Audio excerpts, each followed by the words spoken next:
नमस्कार, अभिवादन। मैं दुर्गेंद्र चौहान। 2024 के चुनाव की रणभेरी एक तरीके से बच चुकी है, लेकिन जो एक डेढ़ महीने पहले जो विपक्ष बहुत समर्थ दिख रहा था कि वो भारतीय जनता पार्टी और उसके सबसे बड़े नेता नरेंद्र मोदी का मुकाबला कर लेगा, वो अब एक एक करके खंड खंड टूटता नजर आ रहा है। इसके बावजूद लगातार विपक्षी गठबंधन इंडिया के जो बचे हुए घटक हैं, उनमें भले ही सीट बंटवारे को लेकर हल्ला गुल्ला हो, लेकिन ईडी की कार्रवाई, चुनाव में धांधली, महंगाई, बेरोजगारी, इन मुद्दों को लेकर पूरे दिन आज सदन से लेके सड़क तक विपक्ष ने यलगार कर दी। बीजेपी के खिलाफ, उसके सर्वोच्च नेता के खिलाफ।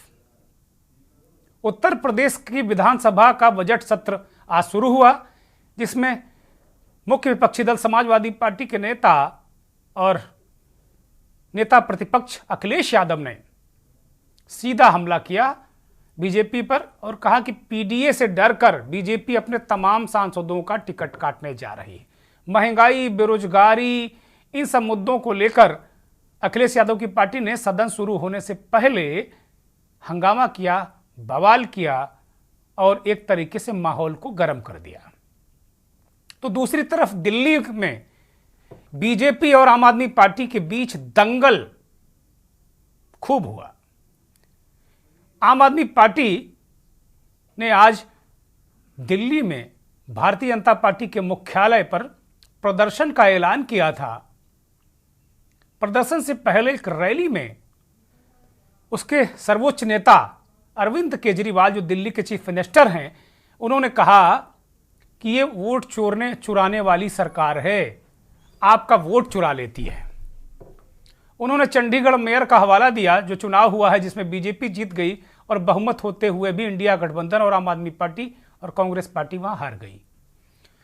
उन्होंने कहा कि भाई, जिसके वोट 13 पड़े उसको 16 दिखा दिया और जिसके वोट 20 थे उसके 12 दिखा दिए। 8 वोट को रद्द कर दिया गया। जब इतने छोटे चुनाव में यह हाल है, तो केजरीवाल ने कहा कि बटन आप किसी और दल का दबाते हैं और वोट कहीं और जाता है। घूम फिरकर केजरीवाल ने एक बार फिर से ईवीएम में धांधली का मुद्दा उठा दिया। चुनाव में शुचिता और लोकतंत्र की हत्या जैसे आरोप केजरीवाल ने मढ़े। शाम होते होते देर शाम, अभी थोड़ी देर पहले देर शाम, केजरीवाल के घर दिल्ली पुलिस की क्राइम ब्रांच एक नोटिस लेकर पहुंच गई एक पुराने मामले में। यही बात केजरीवाल कह रहे हैं कि लगातार ईडी को आज उनके सामने, ईडी के सामने केजरीवाल को आज पेश हो रहा था। 5वां सम्मन था, उसमें भी केजरीवाल नहीं गए और कहा कि एक जो सम्मन है यही गैर कानूनी है और इसके खिलाफ रैली से यलगार कर दिया। जो बीजेपी का मुख्यालय है उसकी तरफ आम आदमी पार्टी के लोग बढ़ रहे थे, लेकिन वहां उन्हें रोक दिया गया। लोकसभा के अंदर झारखंड के मसले को लेकर वहां के चीफ मिनिस्टर जो भूतपूर्व हैं, हो गए हैं, हेमंत सोरेन, उनकी गिरफ्तारी, उनकी सरकार गिराने की साजिश का आरोप लगाकर विपक्षी गठबंधन इंडिया के समस्त लोकसभा सांसदों ने आज लोकसभा से वॉकआउट कर दिया। उन्होंने भी जमकर हंगामा किया। इसी हंगामे, बवाल, झंझट के बीच झारखंड में चंपई सोरेन को राज्यपाल ने शपथ दिला दी। कल तक उन्हें न्योता नहीं दिया गया था। ऐसा लग रहा था कि शायद ही उनको बुलाया जाए। वोटों की तरह कहीं विधायक न टूट जाएं, इसलिए जो 43 विधायक गठबंधन के हैं, जेएमएम और कांग्रेस के, उन्हें हैदराबाद में सुरक्षित ठिकाने पर भेज दिया गया। यह पूरा आज देश का घटनाक्रम था। ये जो पूरा घटनाक्रम है, ये 24 की क्या यलगार है क्या?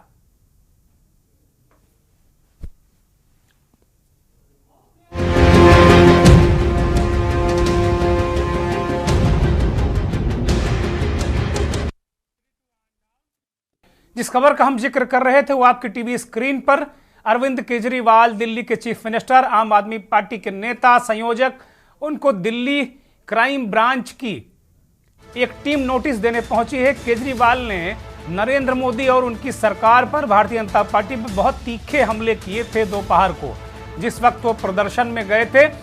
ईडी पर हमला किया था उन्होंने कहा था कि अब जब वोटों की चोरी सरेआम हो रही है तो ईवीएम का बटन दबाओ, वोट कहीं और चला जाता है, इसको लेकर। और केजरीवाल आज आम आदमी पार्टी के जो नेता हैं वो आज सम्मन, 5वां सम्मन देने के बाद भी केजरीवाल ईडी के समक्ष पेश नहीं हुए। अब ये सम्मन किस बात का है, किस चीज का है? जो क्राइम ब्रांच एक नोटिस लेकर पहुंची, ये समन टाइप का ही है मामला है।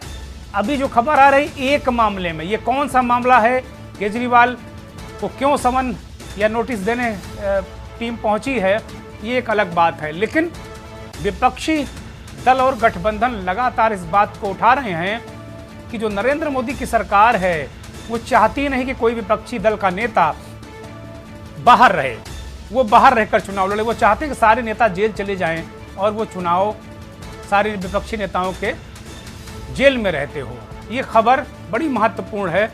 केजरीवाल, आम आदमी पार्टी के संयोजक, दिल्ली के मुख्यमंत्री, उनको एक और नोटिस देने के लिए दिल्ली क्राइम ब्रांच उनके घर पहुंची है। चूंकि मुद्दा भी हमारा इसी से जुड़ा हुआ है, 24 की यलगार है, सड़क से संसद तक बीजेपी और विपक्षी गठबंधन में आर पार है। अखिलेश यादव ने क्या कहा और उनका जवाब उत्तर प्रदेश सरकार के मंत्री कपिल देव अग्रवाल ने दिया, वो पहले सुनिए।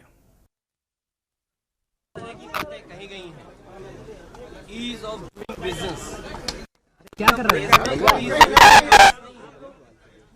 ईज ऑफ डूइंग क्राइम है और जिसका परिणाम हमें आंखों में दिखाई दे रहा है। महिलाएं, बेटियां सबसे ज्यादा असुरक्षित हैं। जो लोग कह रहे हैं कि जीरो टॉलरेंस हुआ करप्शन को लेकर के, ये वो प्रदेश बन गया है भारतीय जनता पार्टी की सरकार में, जिसमें लोगों को न्याय के लिए आत्महत्या करनी पड़ रही है। लोग अपने ऊपर तेल डाल करके कभी थाने में जा रहे हैं, तहसील में जा रहे हैं, जो अपनी जान नहीं बचा पा रहे हैं।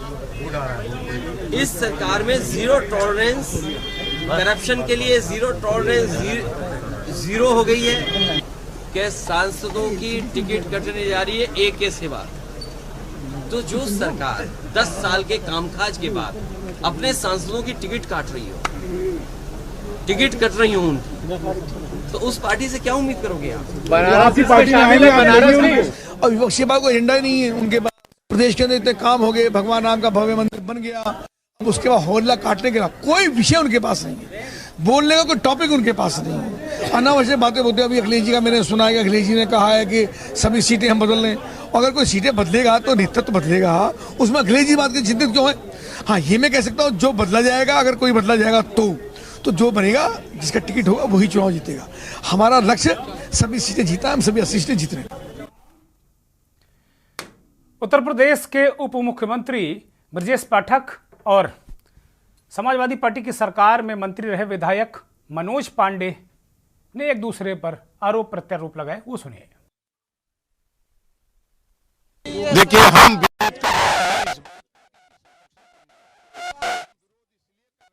कि नौजवानों के हाथ में रोजगार नहीं है, हम विरोध इसलिए कर रहे हैं,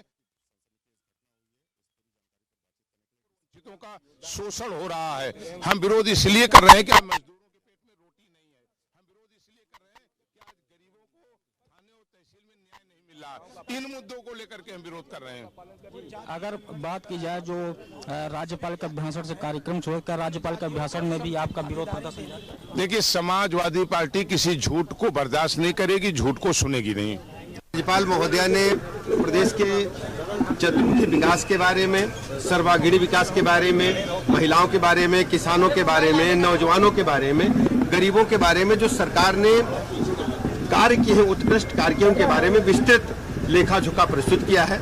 और विपक्ष की लगातार इस बात की आदत है, उनके डीएनए में है सदन को डिस्टर्ब करना, अराजकता फैलाना, इस प्रकार का व्यवहार करना जो सदन की गरिमा के खिलाफ है, ये लगातार समाजवादी पार्टी के लोग करते रहे हैं। प्रदेश की जनता इन्हें पास से देख रही है। इन्हें इन कृत्यों की सजा और मिलेगी, रसातल में जाने वाले हैं। अरविंद केजरीवाल ने प्रदर्शन की अगुवाई खुद की और सीधे नरेंद्र मोदी की सरकार पर हमले किए।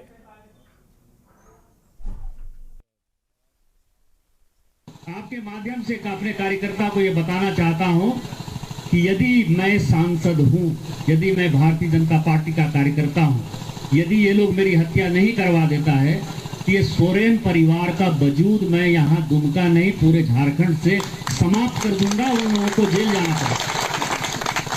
ये भारतीय जनता पार्टी का कार्यकर्ता है। आपके गिदड़ भभकी से, हेमंत सोरेन जी और बंधु तिर्की के गिदड़ भभकी से नहीं डरने वाला है। हम दो हाथ करेंगे, आपके सरकार को समूल नाश करेंगे। और भारतीय जनता पार्टी ये वादा लेती है, उसके कार्यकर्ता ये वादा लेते हैं, और उसके कार्यकर्ता और सांसद होने के नाते मैं इस बासुकीनाथ की धरती में कसम खाता हूं कि जिस दिन सोरेन परिवार को एक भी आदमी नहीं बचेगा, जब तक मैं जेल नहीं ठूस दूंगा, तब तक मैं जो है चैन की सांस नहीं लूंगा। साथियों जोहार। आज मुझे ईडी गिरफ्तार करने आई है। दिन भर हमसे पूछताछ करने के बाद, समय बिताने के बाद सुनियोजित ढंग से मुझे गिरफ्तार करने का उन लोगों ने फैसला सुनाया। और किस विषय पर? ऐसे विषय पर जो चीजें मुझसे जुड़ी ही नहीं है। मुझ पर 8.5 एकड़ जमीन का मालिक होने का इनका दावा है, और भूयारी जमीन किया, जो जमीन कभी बिकती ही नहीं, और कहीं सबूत नहीं मिला। दिल्ली में भी इन लोगों ने छापे मारकर हमारी जो छवि खराब करने की कोशिश की, और आज अंतोगत्वा ये सुनियोजित तरीके से दिन भर ये योजनाबद्ध तरीके से आए। अरविंद केजरीवाल को भी सुनना बहुत मौजूद है, सुनिए। तो दोस्तों, हम इसकी कड़ी निंदा करते हैं, और आज इस मंच से मैं देश के लोगों को आगाह करना चाहता हूं कि जो आप वोट डाल के आते हो, आप तो सोचते हो मैंने इसको वोट डाला, लेकिन उसके बाद आपके वोट का क्या होता है कुछ नहीं पता। मशीन के अंदर आप बटन किसी का दबाते हो, वोट किसी के खाते में जाता है, किसी का भी नाम वोटर लिस्ट से काट दिया जाता है। वो दोस्तों, अगर जनतंत्र खतरे में पड़ जाएगा तो फिर ये वोट का, इलेक्शन का कोई मतलब नहीं रह जाएगा। इसलिए हम सबको मिलकर इसके खिलाफ आवाज उठानी है। किसी भी हालत में हमें जनतंत्र को मरने नहीं देना, देश के साथ खिलवाड़ नहीं होने देना। अब हम शांतिपूर्वक तरीके से, कोई गड़बड़ नहीं करनी। तो सदन की लड़ाई सड़क तक आई, 2024 की यलगार, ये आज हमारा मंथन का विषय है। सड़क से संसद और विधानसभा तक विपक्ष ने, केंद्र की सरकार, भारतीय जनता पार्टी की राज्य सरकार, इन पर हमले किए हैं। अरविंद केजरीवाल ने कहा जो वोट आप डालकर आते हैं वो जिसको आप वोट देना चाहते हैं उसको मिलता नहीं है। चुनाव सही हो रहे हैं कि नहीं हो रहे हैं, इस पर सवाल उठाया गया। ईडी को लेकर सवाल उठा पूरे देश में। और जैसे भाजपा के सांसद निशिकांत दुबे कह रहे थे कि मैं बासुकीनाथ जी की कसम खाता हूं कि इनकी सरकार को मिटा दूंगा। मैं थोड़ा सा इत्तेफाक नहीं रखता उनसे। सोरेन परिवार को आप मिटा दीजिए, वो हो सकता भ्रष्टाचारी हो, कोर्ट तय करेगा, लेकिन सरकार तो जनता की है। अगर सरकार को आप मिटा देंगे तो जनता के मैंडेट को आप मिटा देंगे। और जनता तो बड़े बड़े प्रचंड जो बहुमत की सरकारें हैं, जब वो दोबारा चुनाव में जाती हैं तो उनका क्या असर करते हैं। ये जनता है तो जनता जनार्दन का अपमान किसी को करने का हक नहीं है। हमारे साथ मेहमानों का एक पैनल जुड़ गया है। वरिष्ठ पत्रकार चंदन मिश्रा साहब जुड़े हैं। चंदन जी बहुत स्वागत, बहुत धन्यवाद, बहुत आभार। राजनीतिक विश्लेषक गोविंद वर्मा जी जुड़े हैं। गोविंद वर्मा जी आपका भी बहुत धन्यवाद। कांग्रेस के नेता शैलेश सिंह हमारे साथ झारखंड से जुड़े हैं, आपका भी बहुत धन्यवाद। जफर नकवी साहब हमारे साथ बीजेपी के नेता प्रवक्ता हमारे साथ जुड़े हैं। जफर भाई आपका भी बहुत स्वागत।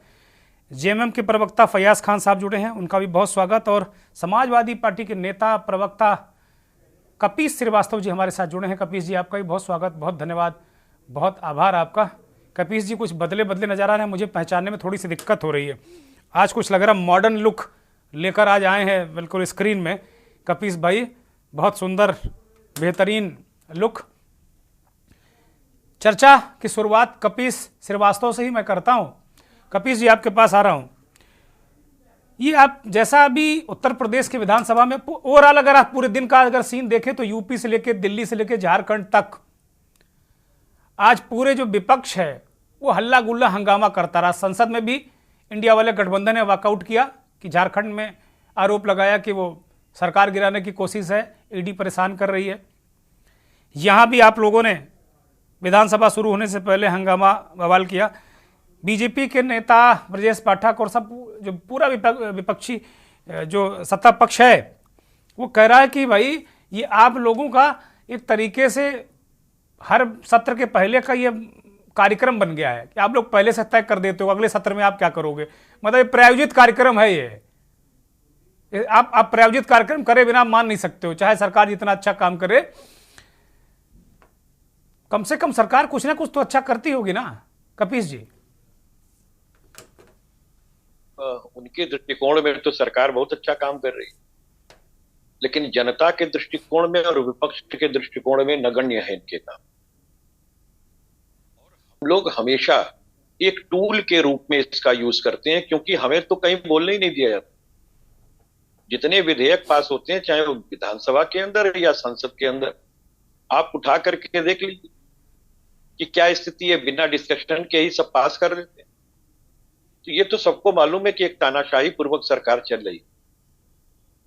लेकिन इस सरकार ने सरकार में आने से पूर्व जो वादे किए थे और जिससे हमारे बेरोजगार जूझ रहे हैं, जिससे हम आज महंगाई से जूझ रहे हैं, हमारा पूरा देश जूझ रहा है, इंफ्रास्ट्रक्चर के नाम पे शिक्षा को आपने इतना महंगा कर दिया कि विश्व गुरु बनाने चले हैं और 80 करोड़ लोगों को 5 किलो के अनाज पर ला दी।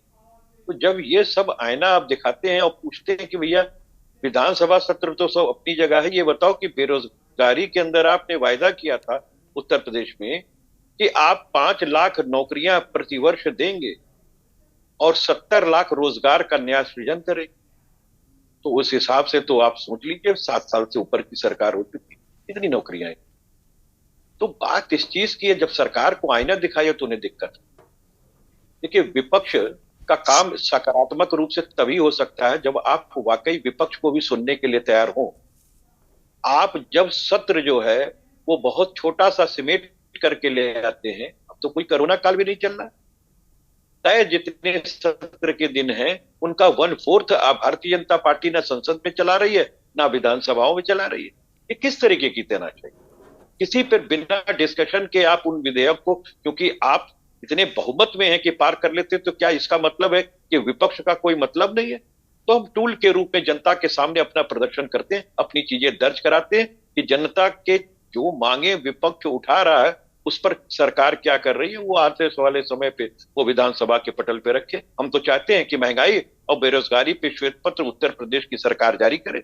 सरकार ये भी जारी करे कि 40 लाख करोड़ रुपए का इन्वेस्टमेंट वो MOU सिग्नेचर किए हैं, और वो बतावे कि कितना लगा है और कहाँ है रोजगार, उसमें कितने लोगों को आपने उसमें रोजगार दे दिया। जो 40 लाख करोड़ रुपए का आपने MOU सिग्नेचर किया, यानी कि 2 GDP आपके पूरी भारत की सिग्नेचर कर लिया, और देने के लिए उत्तर प्रदेश के नागरिकों के लिए कोई नौकरियां नहीं बची हुई।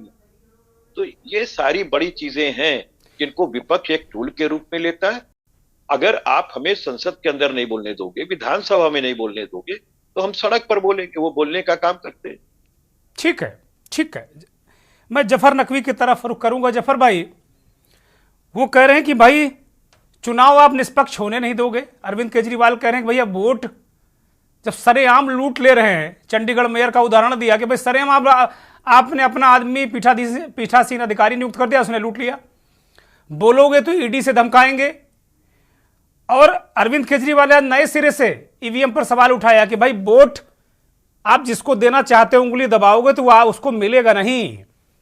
एक नए तरीके का नैरेटिव विपक्ष ने सेट किया है, और आज पूरे दिन दिल्ली से लेके यूपी से लेके सारी जगह विपक्ष लगातार आपको कटघरे में खड़ा करता रहा और तीखे हमले करता रहा। और शाम होते होते एक और नोटिस अरविंद केजरीवाल को मिल गया। तो क्या आप लोग एजेंसियों से ही सरकार चलाओगे, ईडी सीबीआई से, या कोई लोकतंत्र नाम की चीज है क्या जफर अली? देखिए, आम आदमी पार्टी के सवाल का जवाब मैं, अभी उनकी जो बनी हुई सरकार है पंजाब में, तो ईवीएम लगता है उस टाइम इन लोग ने हैक कर लिया था, तो आसानी से सरकार बना ली थी, हम लोग बेचारे कुछ नहीं कर पाए थे। उसके बाद आती ईडी और सीबीआई से वही व्यक्ति डरेगा ना जिसने कुछ गलत किया होगा। अगर मैंने गलत नहीं किया, मुझ पे आरोप प्रत्यारोप लगाएंगे, मैं जाकर उसकी विवेचना में सहयोग करूंगा और उसमें जो भी व्यक्तिगत तौर पे जो उसके निष्कर्ष निकलेंगे उससे हम साबित हो जाएगा कि मुझ पे मैं किसी तरह आरोपी नहीं साबित हुआ। और रही बात विपक्ष की कि हल्ला गुल्ला कर रहे हैं, तो इनके पास अब कुछ मुद्दा नहीं बचा है, ना कोई मिशन है, ना कोई विजन नहीं। वो मुद्दे बता रहे हैं, कपिल श्रीवास्तव मुद्दे बता रहे हैं, महंगाई, बेरोजगारी। अखिलेश यादव कह रहे हैं जीरो टॉलरेंस ही जीरो हो गया, कह रहे हैं ना वो। ये मुद्दे हैं उनके सदन में, जवाब दीजिए आप। 40 करोड़ की आबादी में प्रत्येक व्यक्ति के साथ एक गनर नहीं खड़ा हो सकता है, प्रत्येक व्यक्ति के साथ एक फौज का व्यक्ति नहीं खड़ा हो सकता है। अगर देश में कहीं पर कुछ ऐसी स्थिति बनती है तो उसके तत्काल निवारण किए जाते हैं। हमारी एजेंसी उसके लिए काम करती है, हमारी अर्धसैनिक बल उसके लिए लगी है ना। अगर कुछ ऐसी दुर्घटना किसी कारणवश हो जाती है तो उसके लिए हमारे पास उसके लिए सहयोगी एजेंसीज हैं जो उसके लिए तत्काल उसमें प्रभावित करके अपने काम करती हैं। और रही बात अखिलेश यादव जी की बात कर लें या सो कॉल्ड उनके गठबंधन की बात कर लें, देयर इज नथिंग। जो अपने देश के लिए कुछ करने के लिए नहीं है, इनको केवल क्या करना है, हल्ला गुल्ला करना है, ताकि कुछ जो सकारात्मक सोच के साथ देश में कुछ हो सके, उस पे काम हो सके, उसको अमल में लाया जा सके। उस पे काम कभी नहीं करेंगे क्योंकि देश की जनता ने इनको ठुकरा दिया है और आने वाले समय में इससे बदतर हालत होने वाली है, इनकी गिनती और कम होने वाली है। अगर आने वाले समय में देश की राजनीति में अगर इनको अपनी अहमियत बनानी है तो देश में सकारात्मक सोच की ओर काम करे, विध्वंसकारी सोच। सकारात्मक सोच का क्या मतलब फैयाज भाई? ये भारतीय जनता पार्टी में विलय कर दें, समाजवादी पार्टी का, झारखंड मुक्ति मोर्चा का, कांग्रेस का, क्या कर दें? सकारात्मक सोच क्या है? सवाल ना पूछें। पत्रकार सवाल पूछेगा तो आप कहोगे, जो राजनीतिक दलों का आजकल ये अंदाज हो गया है कि अगर कांग्रेसी से पूछेंगे तो हमें वो भाजपाई ठहरा देगा, भाजपाई से पूछेंगे तो कहेगा सपाई हो। तो हम लोग तो जो बिना पेंदी का लोटा होगा, इधर से मारो उधर, उधर से मारो इधर। लेकिन ये बताओ जरा, क्या रास्ता सकारात्मक कैसे कर दें, घुटने टेक दें? सकारात्मक सोच ये है कि देश के अल्पसंख्यक और बहुसंख्यक के बीच जो विद्वेष भावना को ये लोग हमेशा ज्वालामुखी का आग देते हैं। ये तो आरोप आपकी पार्टी पर लगता है कि हिंदू मुस्लिम आप करते हैं। हमारी पार्टी केवल सबका साथ, सबका विकास, सबके विश्वास पे काम करती है। हमारी पार्टी अल्पसंख्यक को भी उतनी सहूलियत देती है जितनी बहुसंख्यक को देती है। हमारी पार्टी अगर किसी को मकान देती तो अल्पसंख्यक और बहुसंख्यक नहीं देखती है। हमारी पार्टी जब आयुष्मान सेवा में स्वास्थ्य सेवाएं देती तो आज इस देश के बहुत सारे मुस्लिम आलिम, मुस्लिम नेताओं ने आज दिल्ली में बैठक की, आपको पता होगा, पर्सनल लॉ बोर्ड की बैठक हुई, बहुत सारी बैठकें आज हुई हैं। उन सारे लोगों ने कहा है कि भैया सब कुछ, अब मस्जिदें छीन लो, सब कुछ कर लो, हमको क्या बना के रखा है। उनको भी, उनके बीच भी जाना पड़ेगा जफर अली, आपको ये ध्यान रखिएगा। मैं हर उस व्यक्ति के बीच जाता हूं, मैं लगातार अपने समाज के बीच सक्रिय रहता हूं और जो इस तरह की नेगेटिव इंपैक्टफुल राजनीति को एग्रेसिव करने की कोशिशें करते हैं, मैं तमाम लोगों के साथ बैठकर समझाने की कोशिश करता हूं कि देश में जाति धर्म से नहीं चलेगा, देश चलेगा सकारात्मक सोच से, जिसकी मैंने ठीक है। मैं फैयाज खान को लूंगा चर्चा में। झारखंड मुक्ति मोर्चा के प्रवक्ता हैं फैयाज भाई, आपकी तरफ रुख कर रहा हूं। जफर भाई कह रहे हैं कि भाई आप लोग खामखा सकारात्मक राजनीति करो, ईडी मारे तो आपने भ्रष्टाचार किया होगा, आपका नेता भ्रष्टाचारी है इसलिए जेल चला गया, और सकारात्मक राजनीति आप लोग करते नहीं हो। सकारात्मक राजनीति क्या है? जरा ये कौन सी राजनीति चाहते हैं? क्या सकारात्मक राजनीति कैसी चाहते हैं?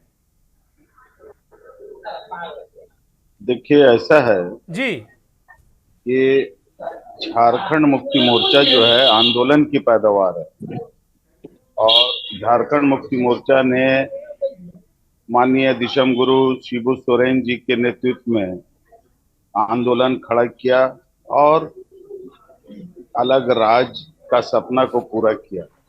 झारखंड की तश्कील, उसका वजूद इस बुनियाद पर हुआ था कि यहाँ के स्थानीय लोगों का, जो यहाँ के मूलवासी और आदिवासी है और जो पिछड़ा वर्ग है, उसको कैसे अपलिफ्ट किया जाए, कैसे उठाया जाए, कैसे समाज के नीचे तबके में खड़ा हुआ व्यक्ति को सहारा दे करके ऊपर लाने का काम किया जाए, ताकि समाज के मुख्य धारा में और वो कंधा से कंधा मिला करके चल सके, लोगों के बीच रह सके। आज दुर्भाग्य है कि झारखंड बने हुए आज 20 साल से ज्यादा हो गया, लेकिन आप सुदूर ग्रामीण क्षेत्र में जाइए और वहाँ लोगों की हालत को देखिए तो आपको आश्चर्य होगा कि भारतीय जनता पार्टी को एक इतना अच्छा मौका मिला था झारखंड में, काफी सालों तक उन्होंने राज किया, लेकिन वो इस गरीबी रेखा से लोगों को ऊपर लाने का काम नहीं किया। आज माननीय हेमंत सोरेन के नेतृत्व में जो पिछला सरकार चला, उसमें जिस तरीके से विकास का काम हुआ और इतना बड़ा विकास का लकीर को खींचा उन्होंने कि उसको देख करके भारतीय फयाज भाई बीजेपी के नेता और अभी आपके यहाँ के सांसद हैं गोड्डा के निशिकांत दुबे, वो तो भगवान बासुकीनाथ में जल वल उठा के कसम खा लिए हैं कि पूरी सरकार को जेल भिजवा देंगे।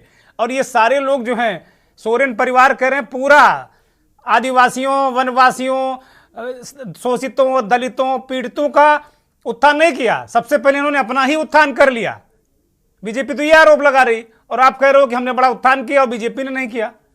दोनों बातें कंट्राडिक्टरी हैं। फयाज भाई देखिए, ऐसा है कि निशिकांत दुबे जी माननीय सांसद हैं और वो एक चुने हुए सांसद है और उन्होंने ओथ लिया है, लेकिन जिस तरीके से आप देखेंगे कि पिछला रिकॉर्ड उठा के जो भी ईडी का परिक्रम झारखंड में चला और जिस तरीके से माननीय सांसद निशिकांत दुबे अर्लियर बिफोर कि अब ये होगा, अब ये होगा, अब वो होगा, ऐसा प्रतीत होता है कि ये जो एजेंसियां हैं जो आज केंद्र सरकार के इशारे पर काम कर रही है, कहीं ना कहीं उसका तार इनसे भी जुड़ा हुआ है। इनको कुछ इन्फॉर्मेशन अर्लियर मिल इसका मतलब पहले पता चल जाता है इन लोगों को कि अब हेमंत सोरेन जेल जाने वाले हैं, ये कहने का मतलब आपका?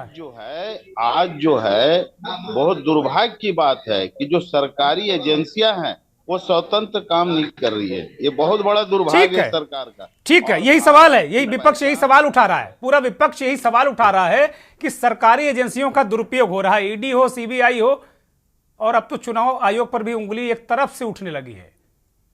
कोई सुन ही नहीं रहा है, हाहाकार कर रहा है विपक्ष। ये विपक्ष का कहना है कि कोई नहीं सुन रहा है, लोकतंत्र खतरे में है। क्या ये एजेंसियां किसी सत्ता दल के इशारे पर काम कर सकती हैं या कर रही हैं? ये बड़ा सवाल है।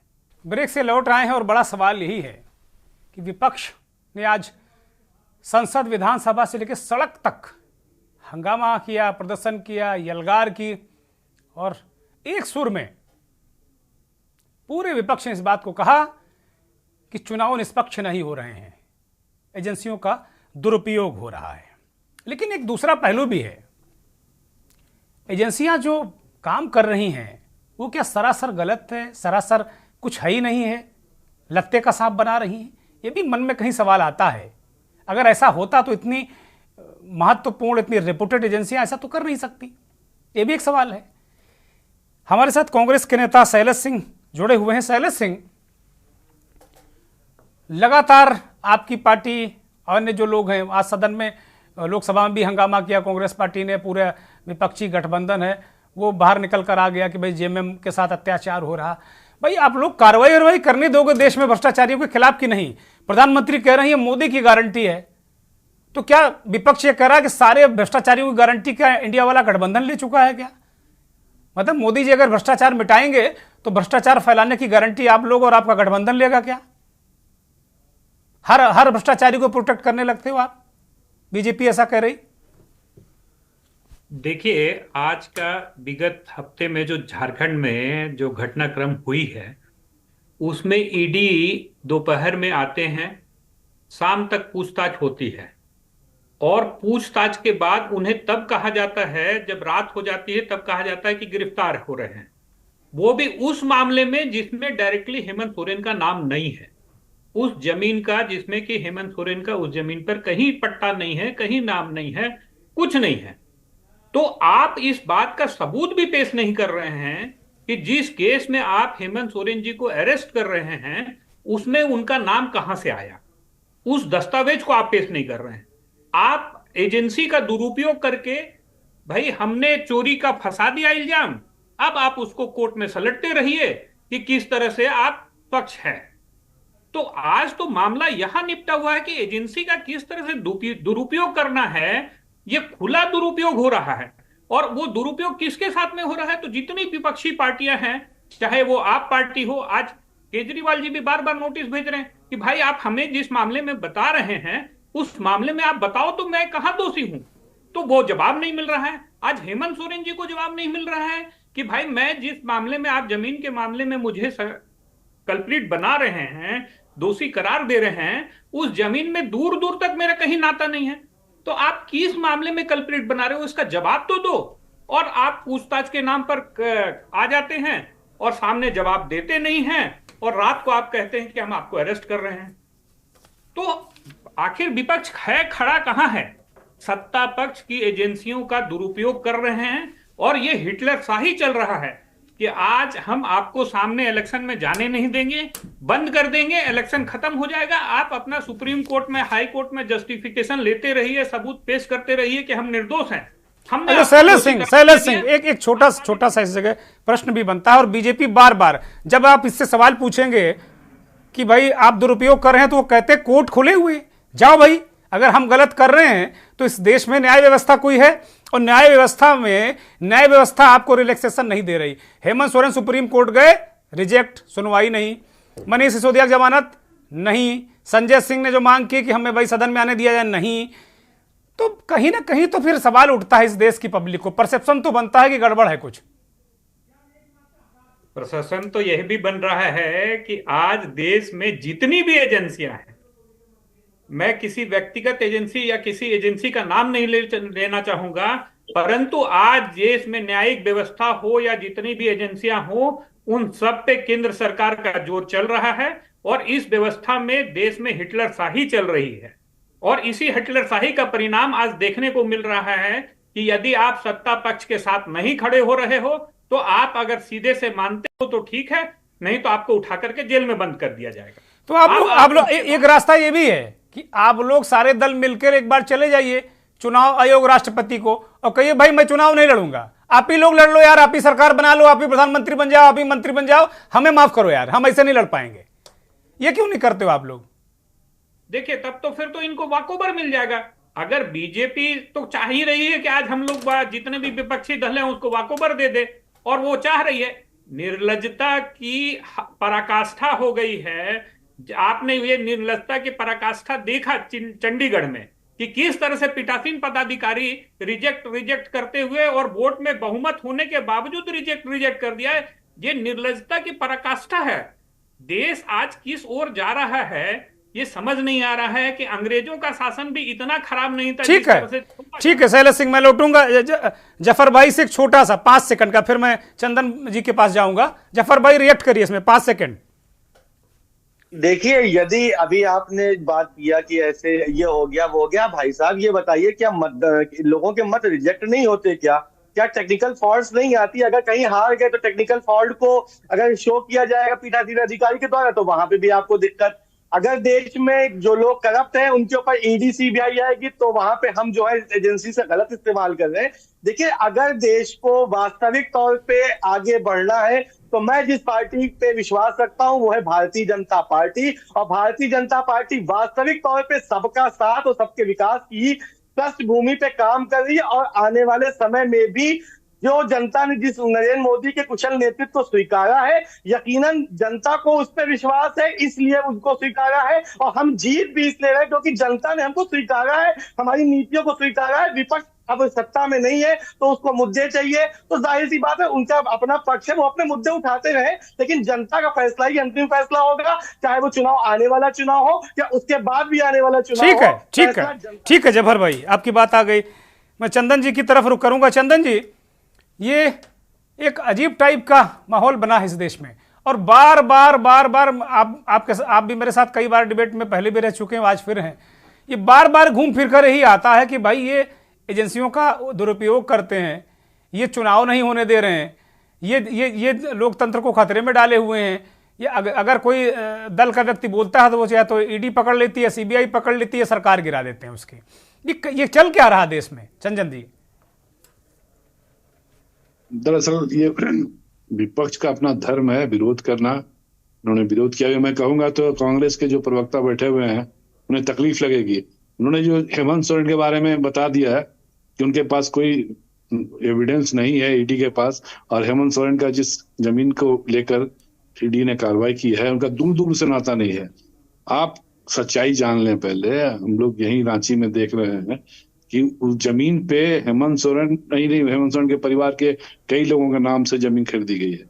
उस जमीन पर अगर आप देखेंगे तो सरकारी अधिकारियों ने उनके पक्ष में जो है ईडी को जानकारी दी है कि ये गड़बड़ियां बॉस के कहने पे, बॉस कौन थे उस समय, चीफ मिनिस्टर थे, और उनके कहने पर सारा कागज उलटफेर किया गया। इसलिए पहले तथ्य को जाने, है ना। किसी एजेंसी पर आरोप लगा देना ठीक है, विपक्ष का काम है, लेकिन सच्चाई जान के आरोप लगाना ज्यादा अच्छा होगा। दूसरी बात मैं कहना चाहूंगा कि जहां पे विपक्षी पार्टियां जीतती हैं वहां ईवीएम ठीक से काम करती है क्या? वहां गड़बड़ नहीं होती है क्या? वहां तो ईवीएम पर कोई आरोप नहीं लगता। अभी 4 राज्यों में चुनाव हुए, 5 राज्यों में, तो जहां पे चुनाव जीती कांग्रेस वहां पे ईवीएम ठीक था, और बाकी जितने राज्यों में चुनाव हुए जहां भारतीय जनता पार्टी जीती वहां ईवीएम की गड़बड़ी हो गई। अभी अरविंद केजरीवाल जो आरोप लगा रहे हैं कि ईवीएम में बटन दबा गए थे, ये क्या मजाक है भाई? आपको चुनाव आयोग ने बुलाया था कि आइए डेमोन्स्ट्रेशन हो रहा है, बताइए कि कहाँ गड़बड़ियां होती है। उस समय तो आप गए नहीं, और अभी आप बैठ के आरोप लगा रहे हैं कि ईवीएम में गड़बड़ी है। आप चुनाव जहां जीतते हैं वहां ईवीएम ठीक है, जहां नहीं जीत पाते हैं वहां ईवीएम की गड़बड़ी है। ये सब बचकानी आप बातें हैं। और आरोप लगाना इनका धर्म है, आरोप लगाना चाहिए, लेकिन ऐसा नहीं है कि इस देश में सारी एजेंसियां हैं। यहाँ की इन लोगों ने तो अब आरोप लगा दिया सुप्रीम कोर्ट पे भी। आज सुप्रीम कोर्ट में उनकी सुनवाई थी हेमंत सोरेन जी की। सुप्रीम कोर्ट ने कहा कि आप हाईकोर्ट गए नहीं, सीधे चले आए सुप्रीम कोर्ट। यहाँ आए क्यों? कपिल सिब्बल के सबसे बड़े नेता थे कांग्रेस के, और सुप्रीम कोर्ट के वकील हैं। भाई आप हर चीज में आप एक सवाल खड़ा होता है कि आप हाईकोर्ट गए, हाईकोर्ट से पिटीशन वापस ले लिया। सुप्रीम कोर्ट ने कहा कि आप यहाँ सीधे क्यों आए? तो सुप्रीम कोर्ट, हाई कोर्ट, कहीं कोई इन पर किसी पर इनका विश्वास नहीं है। ऐसा नहीं चल रहा है देश। और केंद्र सरकार का इतना नहीं रसूख है और इतना प्रभाव नहीं है कि सुप्रीम कोर्ट के चीफ जस्टिस से लेकर जजेस तक इनके प्रभाव में आ गए जी। यहाँ कई बातों में अगर ऐसा होता तो राहुल गांधी जी का जो मेमोरी खत्म हो गई थी वापस नहीं होती, वो बिल्कुल बेदखल कर दिए जाते अपने सांसदी से। लेकिन जहां कानून काम करता है अपना, कानून पर विश्वास करना चाहिए। ये विपक्ष का ये धर्म नहीं है सिर्फ कि आरोप लगाओ, आप तथ्यों पर बात करें। झारखंड में जो स्थिति बनी हुई है खास करके जमीन को लेकर, यहाँ पे जितने अधिकारी गिरफ्तार हैं, 3 आईएएस, 2 आईएएस अफसर जेल के अंदर बंद हैं। कम से कम 1 दर्जन ऐसे अधिकारी डिप्टी कलेक्टर रैंक के हैं जो जेल में हैं, और सारे कागजात उलटफेर किए गए हैं। यहाँ पे ऐसे कह देना कि हेमंत सोरेन के खिलाफ में कोई आरोप नहीं है, कोई एविडेंस नहीं है, और उन्हें पकड़ लिया गया। ईडी कोई बच्चा है या हेमंत सोरेन कोई बच्चे थे कि वो इस तरह से खिलौना है कि पकड़ लिया और चोरी और दरोगा का खेल हो रहा है? ऐसा नहीं होता है। कम से कम मुझे लगता है कि ये बचकानी डिबेट से बचना चाहिए, और आरोप तब लगाएं आप किसी भी एजेंसी पर जब आपके पास पुख्ता प्रमाण हो। ठीक है। ईडी इस तरह का कोई कार्रवाई करेगी तो 1 मिनट टिकेगा नहीं कोर्ट में, कोर्ट रिजेक्ट कर देगा उनकी बातों को। सर हमको इजाजत दिया जाए। इसलिए मुझे लगता है कि इन बातों को थोड़ा गंभीरता पूर्वक लेना चाहिए। ठीक है, ठीक है। मैं जेएमएम के प्रवक्ता से इसका जवाब चाहूंगा। फयाज खान, अभी चंदन मिश्रा साहब ने बहुत सारे सवाल उठाए हैं, बहुत सारे बिंदु रखे हैं, जो वो बता रहे हैं उसके हिसाब से तो सब कुछ ईडी की जो कार्रवाई सही दिशा में जा रही।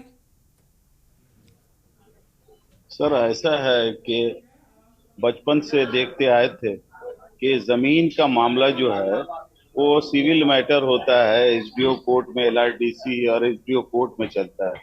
ये देश में पहली बार ऐसा सुनने में आ रहा है कि जमीन का मामला जो है ईडी देख रही है। ये अपने आप में एक अलग मतलब जो है सिस्टम जो है अलग दिशा में जा रहा है। ठीक आप जबकि माननीय हेमंत सोरेन ने स्पष्ट कहा और क्लियर कहा कि उससे हमारा कोई लेना देना नहीं, ये जबरदस्ती का उसमें जो है उनको पीसने का कोशिश किया जा रहा है, जो कि बेबुनियाद है। और वो 5-5.5 एकड़ जमीन, अरे गुरुजी का तो वो कुर्बानी है झारखंड के लोगों के लिए कि अगर वो एक बार आवाज उठा दे तो हजारों हजार एकड़ जमीन लोग जो है ना गुरुजी को गिफ्ट कर दे। सही कहा। और उनके परिवार पर आप एक छोटा सा इस तरह का इल्जाम लगा। एक मैं शब्द कहना चाहूंगा कि यहाँ पे छवि रंजन डिप्टी कमिश्नर थे रांची के, और फैयाज जी को बेहतर पता होगा कि वह क्यों जेल के अंदर बंद है। उनके अधीन कितने अंचल अधिकारी थे जिन्होंने जमीन की गड़बड़ी की और किनके कहने पे की, ये पूरा झारखंड जानता है। इसलिए ये गुरुजी के कहने पे जमीन कोई दे देंगे, और जिन लोगों ने जमीन नहीं ली है वो, हम कह रहे हैं कि सीएनटी एक्ट का सबसे बड़ा उल्लंघन किस परिवार ने किया है? बताइए फैयाज जी बताइए। चंदन जी बड़े महत्वपूर्ण सवाल पूछ रहे हैं, बताइए। कोशिश कौन सी पार्टी कर रही थी झारखंड में, वो भी तो सारे लोग जानते हैं। ये कट दलील दे रहे हैं आप श्रीमान जी। मैं कह रहा हूँ कि सीएनटी एक्ट का उल्लंघन सबसे ज्यादा परिवार खत्म करने की कोशिश कौन सी पार्टी कर रही थी झारखंड में, ये भी तो सारे जनता को पता है, झारखंड की जनता को पता है। अरे सीएनटी एक्ट का उल्लंघन तो किया ना सोरेन परिवार ने। अरे सीएनटी एक्ट के लिए जो है, सीएनटी एक्ट की जमीन अगर आदिवासी को नहीं मिलेगा तो किसको मिलेगा? भाजपा ने की थी और केंद्र की सरकार ने पूरी तरह से इसको नकार दिया था। ठीक है शैलज जी, आपके पास आऊंगा। मैं गोविंद वर्मा जी को चर्चा में शामिल करता हूं, बहुत देर से वो इंतजार करें। गोविंद जी, विपक्ष के पास कोई मुद्दा बचा नहीं है क्या? विपक्ष बिल्कुल लुट गया है, पिट गया है, इसलिए वो बस विक्टिम कार्ड खेलने लगता है, रोने लगता है कि ईडी मारे डाल रही है, और चुनाव बहुत गड़बड़ हो रहा है, और ये जो वोट हम डाल रहे हैं ये बीजेपी खाते में जा रहा है। ये विक्टिम कार्ड है क्या? ऑब्वियसली कोई अब विजन पे काम नहीं हो पा रहा है। नहीं, मैं गोविंद जी से मेरा सवाल है, मैं बीजेपी से मेरा सवाल नहीं, गोविंद वर्मा से मेरा सवाल। गोविंद जी। दुर्गेन जी, सबसे पहले तो हम हमारे सम्मानित पत्रकार चंदन मिश्रा जी से हम आग्रह करना चाहते हैं कि उन्होंने भी एक तरफी बात की सुरेन जी की। हम उनसे ये जानना चाहते, जो महाराष्ट्र में सरकार को उप मुख्यमंत्री बनाए भाजपा ने, प्रधानमंत्री महोदय ने, क्या वो बात जायज थी? देखिए, सवाल जब सवाल शिबू सोरेन या हेमंत सोरेन के बारे में पूछा जाए तो जवाब उसी का आना चाहिए। तुलना तो पूरे देश का करें, आप बेहतर कर सकते हैं। देखिए, जो भ्रष्टाचारी है उस पर कार्रवाई होनी चाहिए, ये मैं उसका समर्थक हूँ। लेकिन मैं ऐसे तमाम लोग भाजपा में भी हैं, उन पर भी कार्रवाई होनी चाहिए। बिल्कुल होनी चाहिए, बिल्कुल होनी चाहिए कार्रवाई, इसके लिए मैं विरोध नहीं कर रहा हूँ। लेकिन कांग्रेस के प्रवक्ता ने जिस ढंग से, सुन लिया जाए गोविंद वर्मा जी, कांग्रेस के प्रवक्ता ने जिस ढंग से बिना आधार के कहा कि हेमंत सोरेन के खिलाफ में कोई एविडेंस नहीं, कोई दूर दूर का नाता नहीं और कार्रवाई की गई, ऐसा मैं पूछूंगा। चंदन जी मैं पूछूंगा। गोविंद जी आप बोलिए, ज्यादा वक्त नहीं। गोविंद जी बोलिए। उसमें तो हम ये कहना चाहेंगे मिश्रा जी, अभी बंगाल में भी कार्रवाई ममता बनर्जी के भतीजे पर होने वाली है, तेजस्वी यादव पर बिहार में होने वाली है, दिल्ली में केजरीवाल के पास होने वाली है। तो क्या ये सब भ्रष्टाचारी हैं? और अभी तक भ्रष्टाचारी 10 वर्षों तक मोदी जी क्या करते रहे, 7 साल क्या करते रहे? जब चुनाव का आयन वक्त आया, केवल मात्र 2 महीने रह गए, तब सबको याद आ गई ये भ्रष्टाचारी है, इस प्रदेश में ये भी भ्रष्टाचारी है, इस प्रदेश में ये भी भ्रष्टाचारी, सभी भ्रष्टाचारी निकल आए। अरे ये बात तो मोदी जी को तब अच्छी लगती थी जब 10-20 आदमी अपने पार्टी के भी भ्रष्टाचारियों के। अरे गोविंद जी कमाल कर रहे हैं, उनकी पार्टी के लोग पाक साहब हैं, उनको कैसे जेल भेज दें? आप क्या बात कर रहे हैं गोविंद जी? मतलब बिना केवल ये साबित करने के लिए मोदी जी बड़े ईमानदार हैं, वो पता चला फैयाज खान जफर भाई को जेल भेज दें, ईडी भेज के, क्या मतलब हुआ भाई? इसका क्या मतलब है?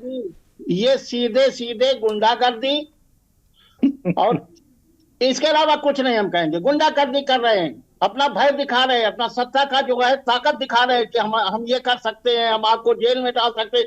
अभी आपने निशिकांत दुबे की बात सुनी थी आपने, करे एक विधायक को मैं जेल में भिजवा दूंगा। अरे मानिए तुम बच जाओगे क्या?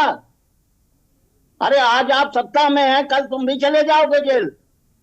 अरे वो भाषा को इस्तेमाल करना चाहिए। तो रावण का अहंकार बोल रहा है, ये निशिकांत दुबे नहीं नहीं बोल रहे। गोविंद जी ठीक है, मैं सारी बातें आप महाराष्ट्र की तरफ गए तो वहां एक जो सरकार में मंत्री जी हैं उनकी फाइलें ईडी दफ्तर से गायब हो गई है। ये तो बहुत सारी चीजें हैं, लेकुना है।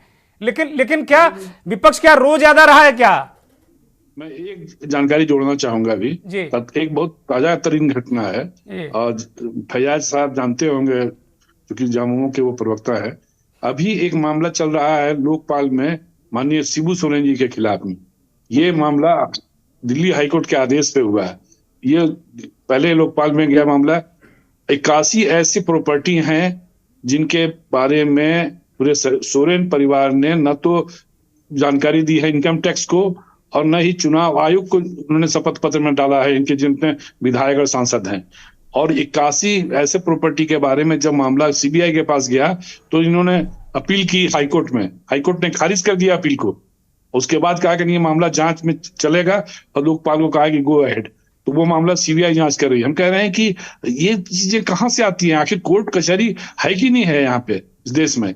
कह देना कि खाली मोदी जी ऐसा कर रहे हैं, मोदी जी गुंडागर्दी कर रहे हैं, ये इस तरह की बातें बिल्कुल हमें लगता है कि तथ्य के आधार पर ही कहा जाना चाहिए। ठीक है। शैलेश सिंह, चंदन मिश्रा जी वाजिब सवाल उठा रहे हैं। वो कह रहे हैं केवल ऐसे जवानी जमा खर्च से थोड़ी हो जाएगा कि भाई भाजपा सरकार या प्रधानमंत्री जबरदस्ती किसी को उत्पीड़न कर रहे हैं। कैसे हो जाएगा भाई?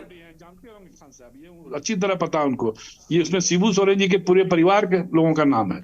ये मामला चल रहा है। ठीक है। एक तो जेएमएम से एक रिएक्शन है छोटा सा, उसके बाद फिर कांग्रेस के पास जाएंगे और फिर समाजवादी पार्टी के पास आते हैं। सर ऐसा मेरा सेल डाउन हो रहा है तो हम छोटे से जवाब में आपसे अलविदा लेंगे। ऐसा है कि ये जितना भी इल्जामात है ये अपोजिशन के ऊपर है और जितने दूध के धुले हुए हैं सब भारतीय जनता पार्टी में है। आप देख लीजिए महाराष्ट्र से लेकर के इतना बड़ा बड़ा घोटाला, आपका मध्य प्रदेश से लेकर के कहीं पर कोई ऐसी बात नहीं है। लेकिन ये सब बात को गुरुजी सर्वमान नेता है, ये सारा जग जानता है। और झारखंड का कोई भी भारतीय जनता पार्टी का आधा से ज्यादा नेता जो है ना झारखंड मुक्ति मोर्चा पैदा करके दे दिया है। तो गुरुजी पर इल्जाम लगाने से पहले थोड़ा सोचना पड़ेगा।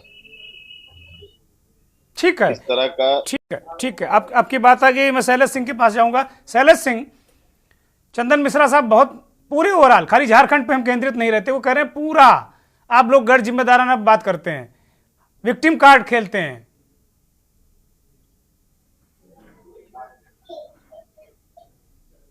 बोलिए शैलेश सिंह। चंदन मिश्रा जी से अभी वो कुछ ईवीएम पे बोल रहे थे।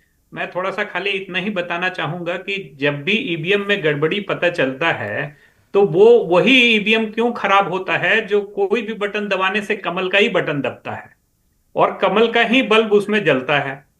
आखिर वो जो ईवीएम खराब निकलता है उस ईवीएम में ये क्यों नहीं बनता है कि उसमें पंजा का बटन दबने लग जाए? किसी भी बटन को दबाने से आज तक जो भी ईवीएम कभी भी खराब पता चला है उसमें कोई भी बटन दबाइए और कमल का बटन ही जलेगा और जब वो पकड़ा जाता है तो फिर उसे चेंज कर दिया जाता है। आप चंदन जी खाली हमें ये बताएं कि ऐसा कोई भी बटन निकला है या कोई भी ईवीएम ऐसा निकला है जिसपे खराबी होने पर कोई भी बटन दबाए और उसमें पंजा या समाजवादी पार्टी का शैलेश जी, तेलंगाना में आपकी पार्टी जीती।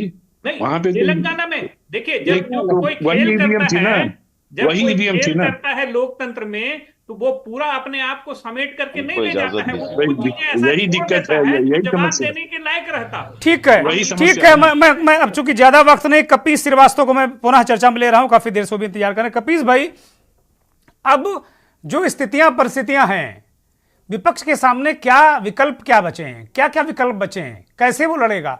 क्या यही कहते कहते कहते चुनाव में आप लोग चले जाएंगे और आपके नेता जेल में चले जाएंगे? कि जब देश के अंदर लोकतंत्र की सारी चूल्हे हिला दी जाए, देश की जितनी संवैधानिक संस्थाएं हैं सबको समाप्त प्राय कर दिया जाए तो ये चीजें आती हैं। और मिश्रा जी, हम आपको एविडेंस के साथ बात करेंगे। क्यों? क्योंकि आपको लगेगा कि हाँ ये बात सही जिस देश में 19 लाख ईवीएम मिसिंग हो और आज तक सरकार जीरो टॉलरेंस की बरामद ना कर सके, हाई कोर्ट में उसकी सुनवाई पेंडिंग चल रही है, तो आप मुझे बताइए कि इतने बड़े लोकतंत्र को पर विश्वास कैसे किया जाए, कैसे किया जाए। दूसरी चीज मैं एक पूछता हूं, ये चोर जानता है कि हमें चोरी कहां करनी। आपके घर चोरी नहीं किया तो इसका मतलब ये थोड़ी ना है कि कपिल श्रीवास्तव क्या चोरी नहीं किया, ये आप कैसे कह सकते। तीसरी चीज मैं आपको कहता हूं, सबसे पहले ईवीएम पे ब्लेम अगर किसी ने किया था तो भारतीय जनता पार्टी ने लगाया था यूपीए गवर्नमेंट में, और जीवीएल नरसिम्हा राव जो उनके महासचिव हैं और राज्यसभा के सांसद हैं, उन्होंने बकायदा एक किताब ईवीएम की हैकिंग पे लिखी थी और जिसका विमोचन आडवाणी जी ने किया था, लाल कृष्ण आडवाणी। उस समय आप कहां थे? जिस समय चुनाव आयुक्तों पर जो है वो धांधलेबाजी की का आरोप लगाया करती थी भारतीय जनता पार्टी, उस समय आप कहां थे?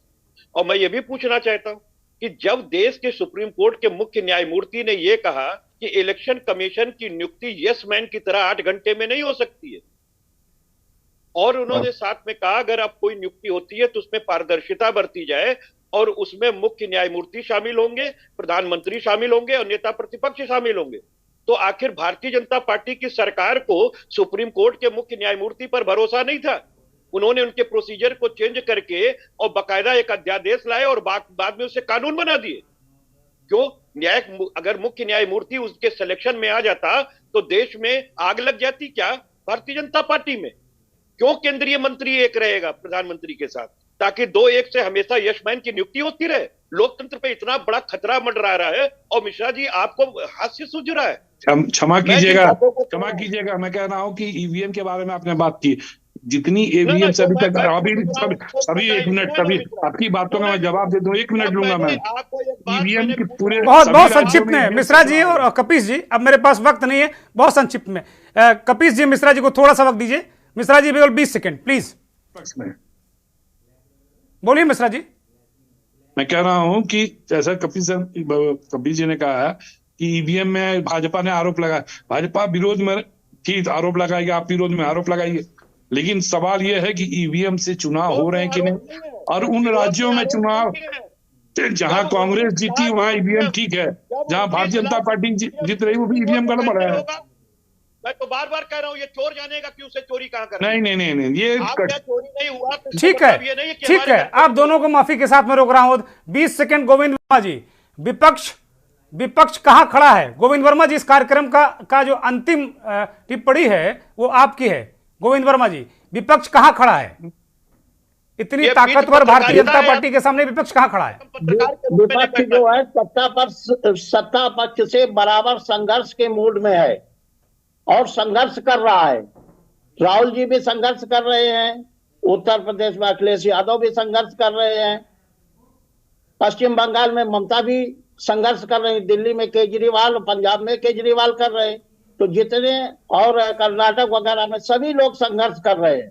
और निश्चित तौर पर मान लीजिए कि जनता की आवाज है। मिश्रा जी बार बार कहते हैं ईवीएम हटाइए ईवीएम, आप बैलेट पेपर पर क्यों नहीं चुनाव कराते? क्यों नहीं सरकार सुन रही भाई? बहुत शुक्रिया, बड़ी अनंत बहस है। बहुत शुक्रिया आप सभी का, चंदन जी, गोविंद जी, शैलज जी, कपिश जी, जफर भाई, फैयाज भाई और बहुत सारे भाइयों बहनों, आपका भी बहुत बहुत धन्यवाद, बहुत आभार इस कार्यक्रम में जुड़ने के लिए। ये बहस अनंत है, लेकिन विपक्ष लगातार सवाल उठा रहा है चुनाव की शुचिता पर, सिस्टम पर और कुल मिलाकर जो एजेंसियां हैं इनके काम करने के तरीके पर। लेकिन ये एक पक्ष है, ये एक पहलू है, तस्वीर का एक रुख है। दूसरा रुख ये है कि भ्रष्टाचार भी चरम पर राजनीति में इन्वॉल्व रहा है, और अगर कोई भ्रष्टाचार मिटाना चाहता है तो उसके पास फिर चारा क्या है? ये सवाल मैं जनता के लिए छोड़ जाता हूं। बहुत बहुत धन्यवाद, नमस्कार।